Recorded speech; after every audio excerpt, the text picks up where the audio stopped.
would like to talk a little bit about Helsinki Creators, the community, what we do and what is our value. This was created because of like a personal pain that I run a video production company, and sometimes I hire like a copywriter or artist for different genre. So it was really difficult for me to find people, but I know that there is a lot of people out there who can help me. So then me and Lydia, we met and we thought maybe we can create something like a community where we can actually bring these people together and we can work together. One is create. We want that as a creative people, we want that when you come together, we create something together. Maybe we have here someone designer, someone photographer, someone entrepreneur. So someone need maybe some, for example, entrepreneur, he needs like a for her or his portfolio, like a photographer. So from this community, you can actually find that person when you like have this kind of networking event, you can look for it. And another thing is that we want to connect people together. Through this networking event, we go through this this is how we think that we highly encourage you that you talk to other people and then listen to other people's like need and pain, that what you need, what you do, and how we can help, or like maybe create project together. We are still in some kind of MVP situation right now. This is our 5th event and it is like growing and growing. So we are also working on defining this value. So we want that maybe from this community in future there will be project happening. People will have like their own project for portfolio, for internship, and lastly that we inspire together. So as creative people, sometimes we get stuck, we don't have people to talk maybe. So then in this kind of networking event, we have that like place where we can share our pain or learning or whatever is going on in life. So we can find out even friend from here.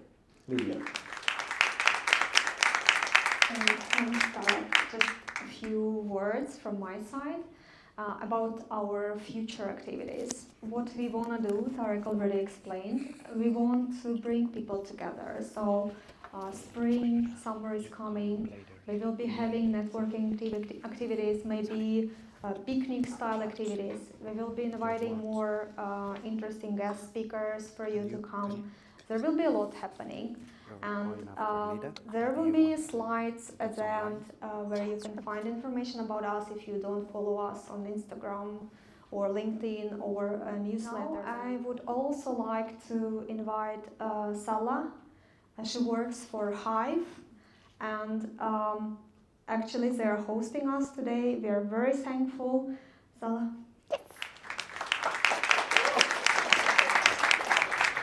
Hi, how are you doing? Okay, I'm not satisfied with that answer. How are you doing? Oh, nice, so much better. Warm welcome to Hive Helsinki. We're super happy to host you and have you here, and we're very excited to offer you the space for this very important event. A few words about Hive. I'm now looking at all of you people here because all our students are here. So, hello, welcome to our coding school. So briefly, Hive Helsinki is a free coding school especially for people without any previous coding background. We have a campus that is open 24/7, and after this event I invite you to take a tour and look around. Briefly about the space, we have some gender neutral bathrooms over here in the hallway. They're marked with an asterisk, men's in the corridor where you left your jackets, and then female all the way back there. Indeed, we are a free school, no previous coding experience required. Our studies last from 1 year to 2 years, and the employment rate of our graduates is 100% at the moment. So, if you're maybe interested in a coding school that doesn't have any teachers, any lectures or classes, all the learning happens within the community. We don't teach anything, we just give projects, the space, and the students form a great community and solve problems together. So if that's maybe your thing, or you know somebody who might be interested, check out our website and come and talk to me after the event. But without further ado, big thanks for being here and warm welcome to Hive once more. Cheers! Yay. So much energy sharing what happens next. Now we will have two amazing speakers coming here. First, there will be Svetlana Sherifulina. Hello everyone, so happy to see so many people today. Even though the topic is mental health and it's a bit difficult topic to talk about before the weekend, in the evening.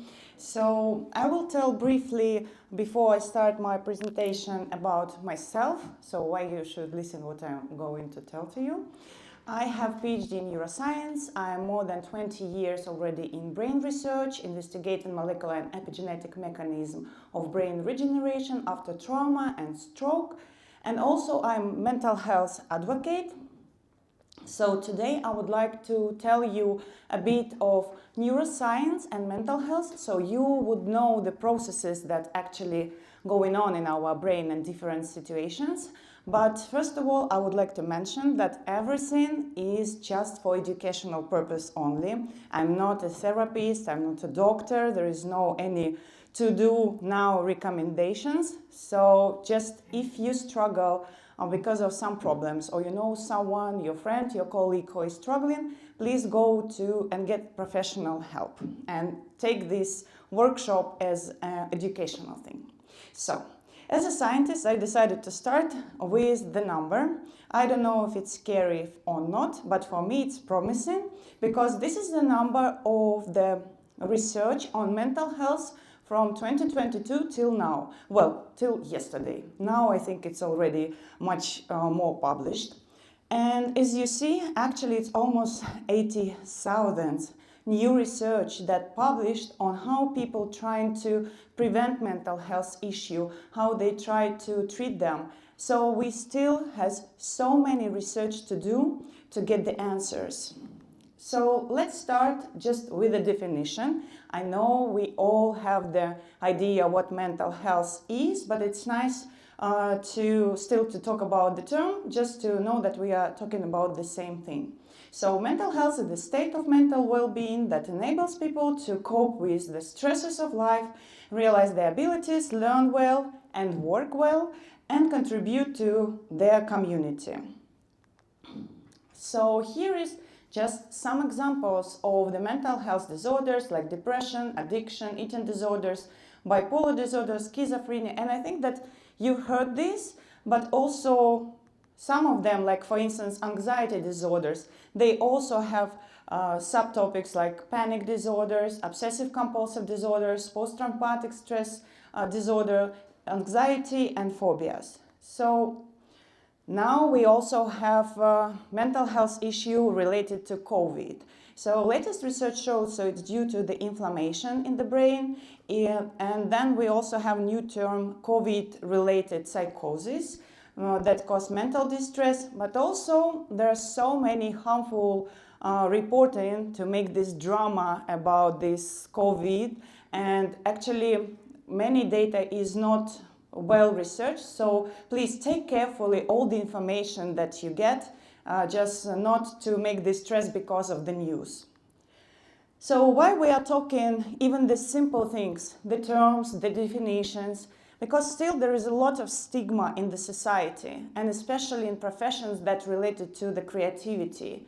And people really discriminate at their workplace by their friends, colleagues, and their universities if they have some kind of even anxiety, and people trying to hide and not to talk freely about what's happening, meaning that they very often can't get even enough help just because of this stigma. So this seminar, one of the aim of this seminar also just to try to put awareness of the mental health issue in our society.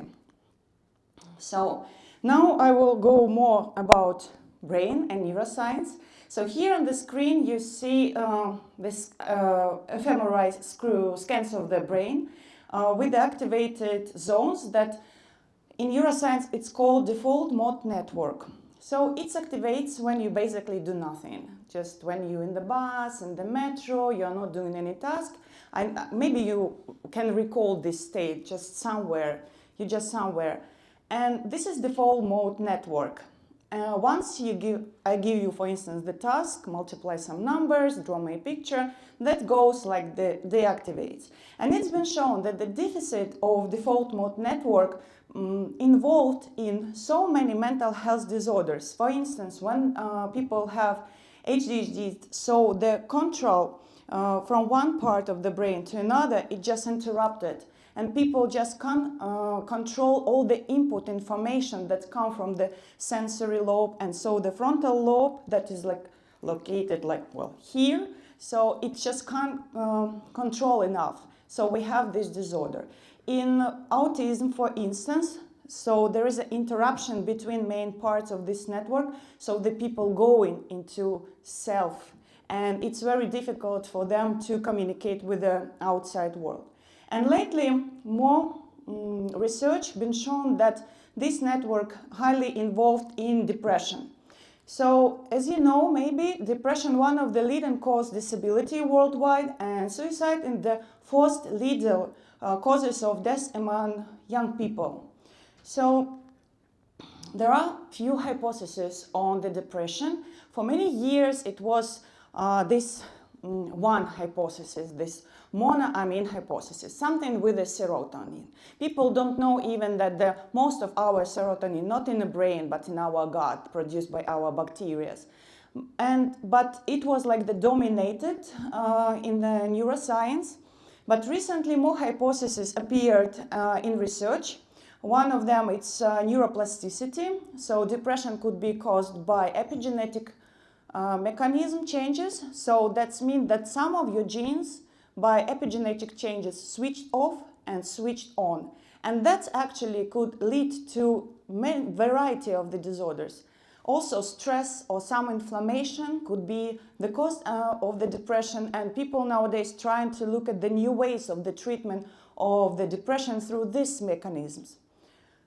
Another hypothesis is so-called glutamate hypothesis. It's been shown that this molecule involved in neurogenesis, when you have new cells appear in your brain. And during the depression, actually that stops. So it stopped due to the lack of the glutamate. And actually some of the antidepressants recently been shown that their side effect was growing new cell bodies of the neurons. So maybe it's not serotonin itself mechanism, but here appearance of new cells could explain that antidepressants work in some cases. Also, some functional distress like traumatic brain injury could lead to depression, and medical conditions if the person has the problem with the thyroid, vitamin D. Here in Finland, I don't know if you heard this, but this is the fact. Now doctors, just general therapists, do not check your vitamin D because everyone has low level.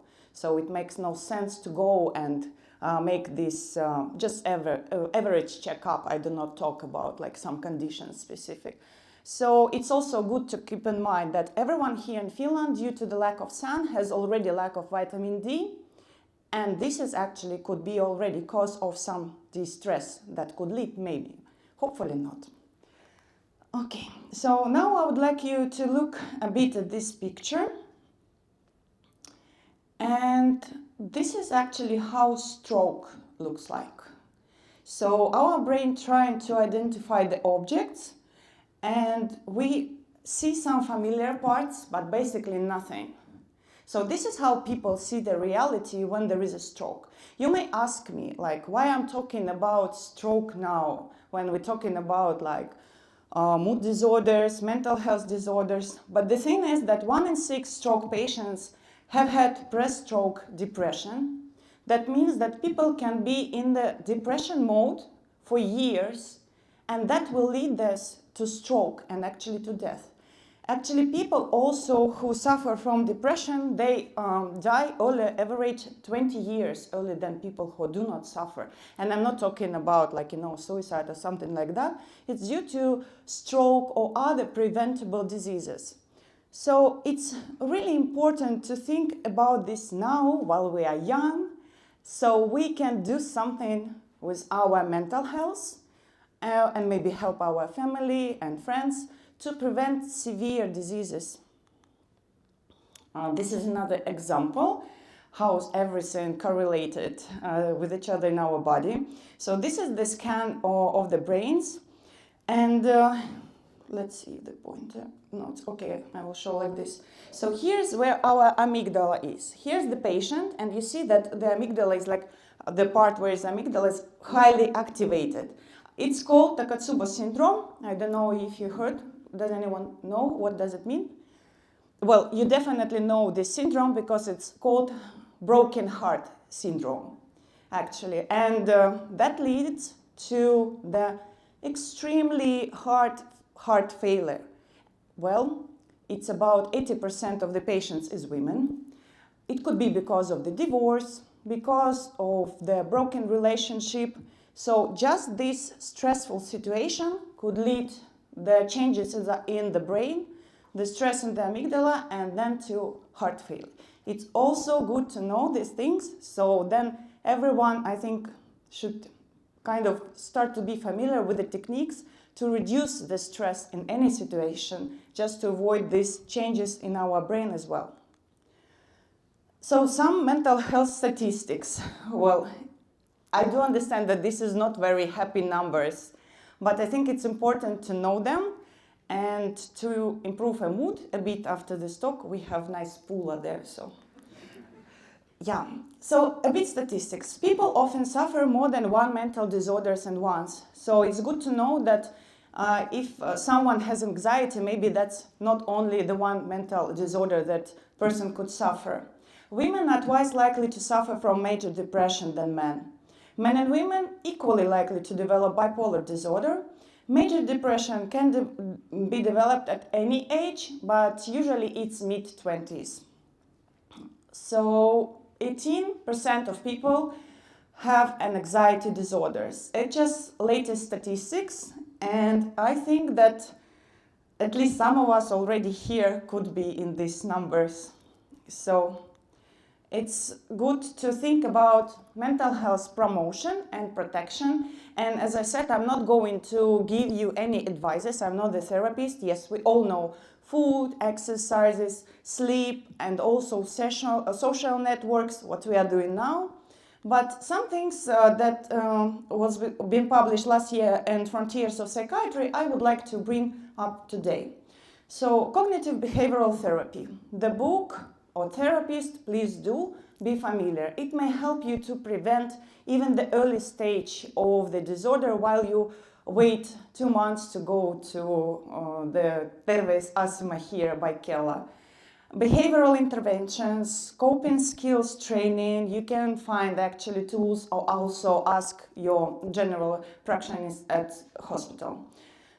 General health education, also training for psychological resilience, promotion of healthy lifestyle, gut microbiota interventions, and psychosocial interventions. I'm not going now, we don't have enough time. It could be every topic, like separate workshop on it. If you're interested in something, we can talk after the lectures during the network. You can reach me out later, so please ask if you're interested in something of this to know more. And also I would like to tell about mental health in our digital age.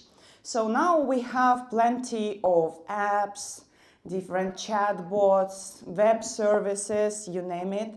And as a neuroscientist, I should tell you that 90% of them are not scientifically proven. It's bullshit, it's not working. So please check what you are using, because research also showed that, for instance, people with mild depression, if they go for some breathing techniques, they could get to very fast jump to severe depression that even not all the antidepressant may help. So this is actually serious. All this like meditation, breathing, mindfulness techniques, they do work at some cases and they could harm and another. So please be smart. And also I would like to tell you about this project that I'm involved together with other neuroscientists from Helsinki and US and from Michigan University. So we are building now AI-based platform that search through the latest scientifically proven literature and then build personalized recommendations to prevent some mental health issues.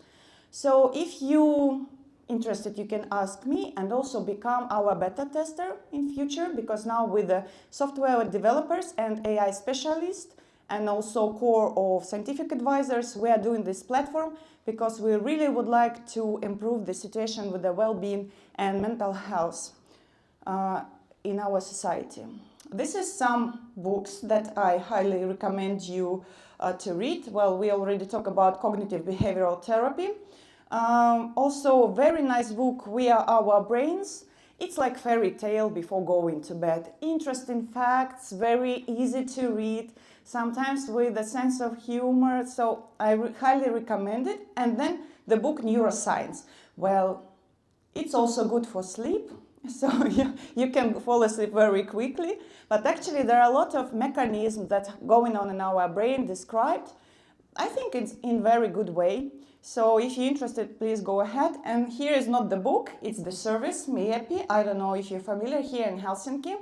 It's for free.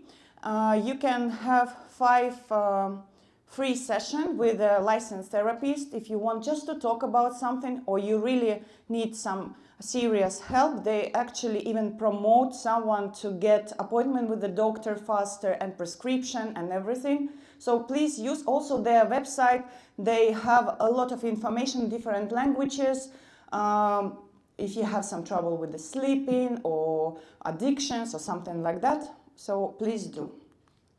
So basically that's it. QR code for my LinkedIn. Please feel free to reach me out, and it was my pleasure to talk today to you, and see you later during the network. Thank you.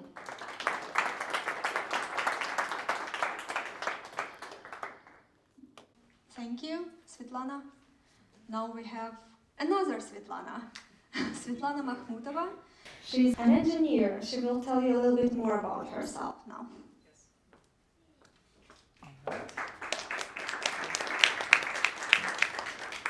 Svetlana Marmutova, I have PhD, but in electrical engineering. So basically the motivation is, ever since I finished the academia, I moved to industry, and I realized that I struggle to communicate with people, to achieve my goals, to make myself clear to my coworkers. So I started asking myself, okay, what do I do wrong? How can I improve my interactions and achieve my goals in the big group of stakeholders?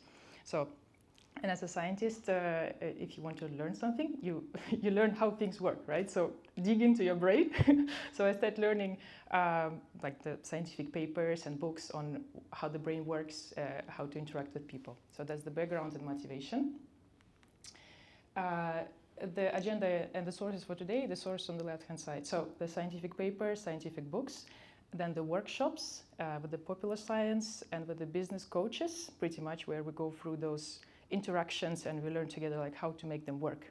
So, and then the last one is the experience. So once you learn how things work, then you start apply them. So I apply them in my life, in my engineering work, and then in business consulting work. It works, so that's what makes me comfortable now to share with you, share my experience, and I hope it's going to be useful. And I hope for questions afterwards.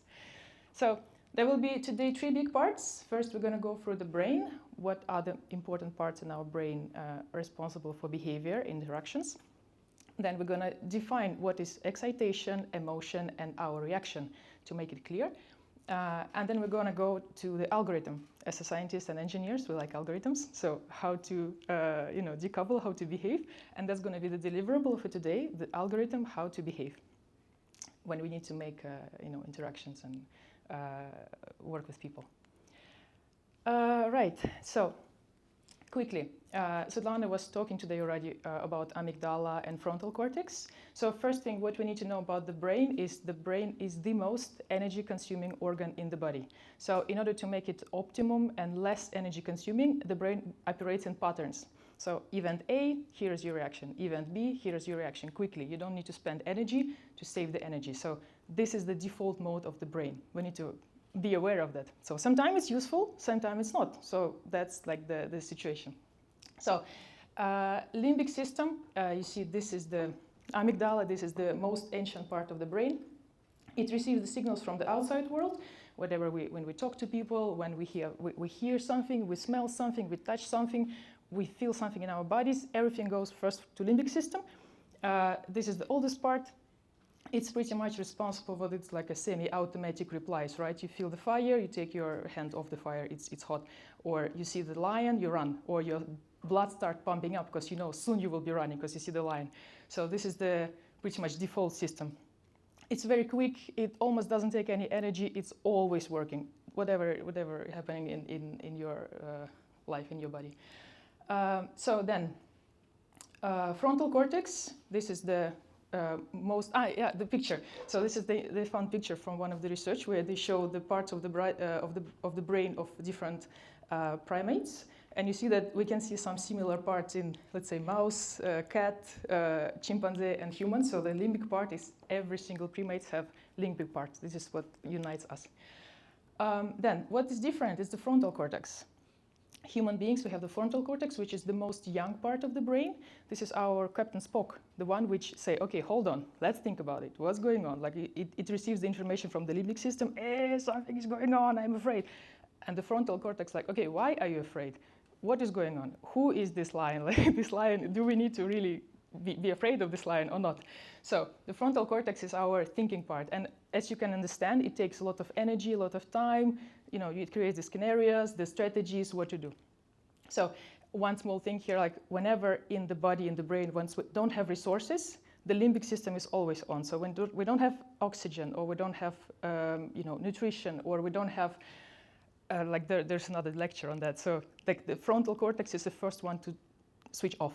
So that's what we need to remember. That's it. That's about the brain. Now, some quick examples, and on these examples we will try to already to see some patterns in the algorithms. So imagine the first line what we look at. First we have excitation, whatever, from the outside world, from our own body, whatever is happening, what agitates us, something happened.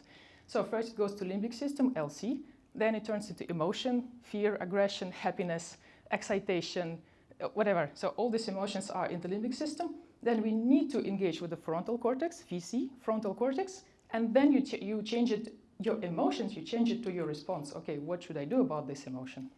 So, for example, there was a few months ago in LinkedIn, there was a big topic on that as a boss, you should not send the empty invites to the meetings when there's no agenda, there's no description, you just invite a bunch of people. And the conclusion was that you need to put agenda, you need to say who will be in this meeting, why, what is the role, and so on and so on. But this is all true, of course. But I need to ask myself, okay, when I receive this empty invitation, why do I feel fear and anxiety? Why? This is the emotion, right? It goes for a few seconds. So then I use my frontal cortex and I say, well, all I know is my boss invited me to the event, right? So that's all I know. So why should I shouldn't think further like that it will be some, he will fire me, he or she will fire me, whatever. So this is the algorithm. The same, imagine if your partner invited you to a luxury restaurant. And you can say, no, Svetlana, don't take it from us. This is one light of happiness. But even happy events, we can also construct them further, create empty illusions, and then once it's like it doesn't happen the way we imagined, and then we have the disappointments, and this is like what we also want to avoid. So partner invited me, awesome, great, I'm excited, happy event, but that's it, no more setups afterwards, so stay calm. So again, if a professor or supervisor, if they shout it and say like, hey, you will never become an engineer, you are useless. Okay, what is my emotion? I have a creativity crisis, I have anxiety that I will never be an engineer, right? But what I should do is just, okay, he's a professor, he's my supervisor, he has a right for his opinion, all right, good. What can I do? I can ask him, why do you think exactly I'm not going to become an engineer? What can you advise me? Where should I look more? Maybe I'm missing in math, or I'm missing in methodology, whatever. So this is what I mean with the frontal cortex, is your Captain Spock, which says, hold on, let's look at it. So these were the examples. Work part. We need to come up with the algorithm. What do we do? Again, you see 3 parts here. First of all, emotions are here. We love them. Without emotions, life is, colorblind. So we want to experience emotions and feelings. It must be here. So respect emotions. They will burn out. Depending on the person, it may be minutes, it may be seconds. They will go away, emotions, unless you feed them. So that's what I was, by the way, doing when I was 18. I had a broken heart and I was feeding myself, oh, he broke up with me, and then for days. So if you don't feed them up, emotions burn out. So burnout in a good way. And also respect people around you. Like they also have their lives and feelings.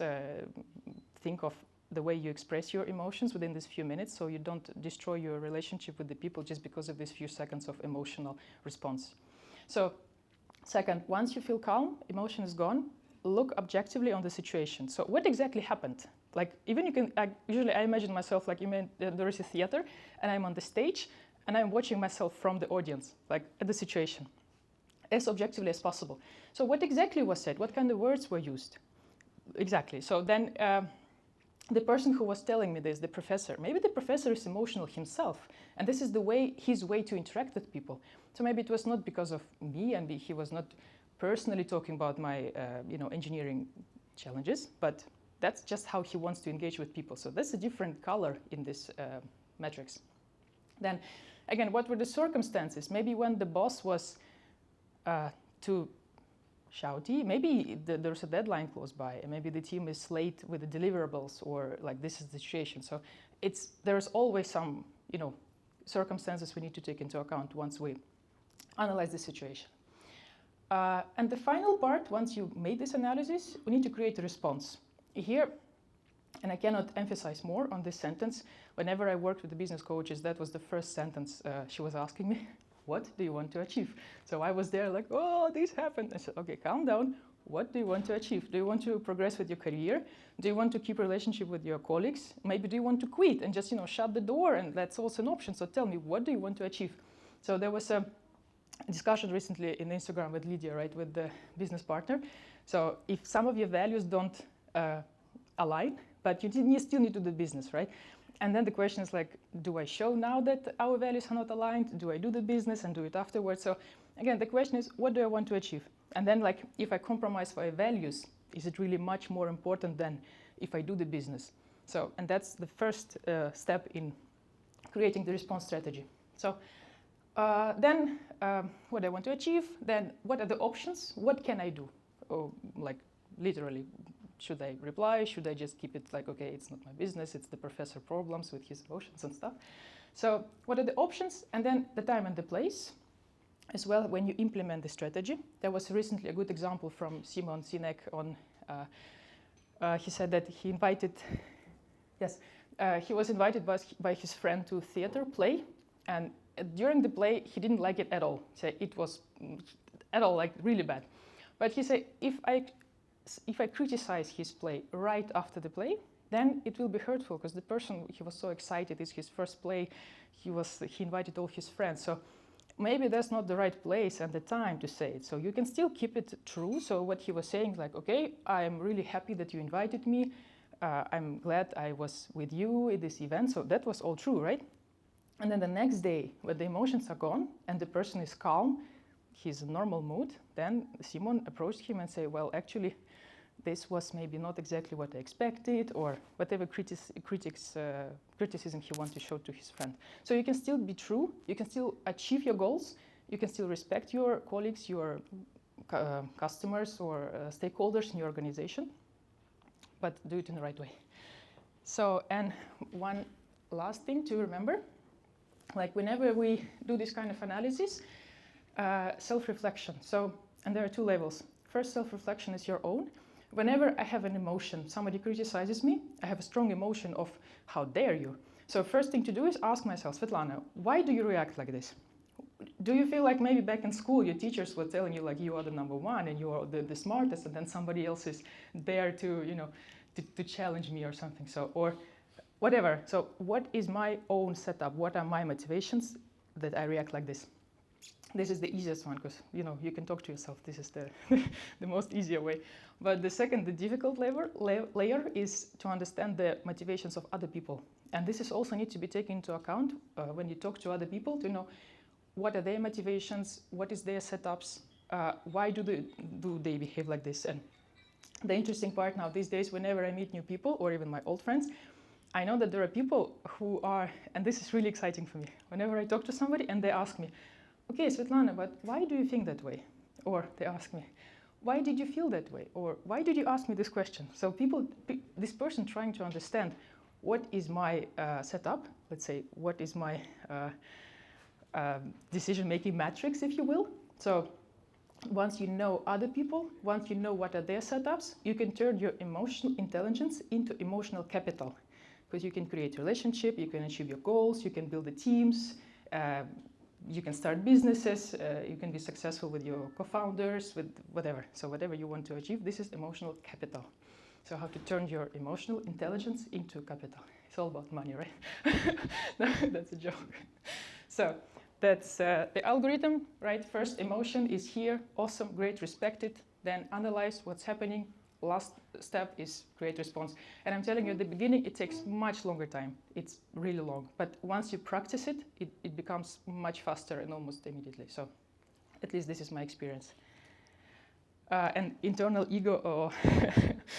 So the sources for today, what I also recommend you to read. Behave on the left-hand side. This is 700 pages of scientific text of small letters, but this is the best book ever because Sapolsky, he's super humor. He has a really good sense of humor, and whatever he explains the science, he explains in understandable way and in a fun way. Absolutely my always to read book. Then popular science, just choose the one which you trust. There are scientists like Svetlana, they are scientists and they know how to explain things. And like these days, we don't have 8 hours to do some side hustle, right? So we have little time, but we still want to learn. So popular science, 7 habits of effective people. The title is a bit a pop, if you will, but it's super cool. It also tells you about similar stories, right? How to interact with people, how to set your values, but more in, let's say, the business way, in a social way. So it's very easy to read. Really, the book will change my life as well. Then games that people play. This is a rather old book, so be careful when you read it. It was written in the 50s. Some of the things will be a little bit controversial now, but the whole idea is interesting. So the person talks exactly about these reactions, but from the ego perspective. He says that we can have 3 main ego patterns: adult, child, and parent. So whenever you talk to somebody as a child, I don't care, I want this. Adult, okay, let's be objective, let's see what's happening. Parent, I always told you to do it that way, you are, whatever. So it's a bit simple, but it's still interesting to see. And here, for you guys, as you are creators, A Revolver is the movie by Guy Ritchie. Just today, if you have time in the evening, go and watch it. It's absolutely the best movie. It also talks about the setup. So the main hero, he questions himself, like, why do I want to revenge? What is my, okay, no spoilers, but it's super cool movie. And it's also made in such a, artistically pleasant way that I love to watch it. It's just, enjoyable to watch. So Guy Ritchie is number 1. And Revolver is one of the best movies. So that's it for today. Thank you very much.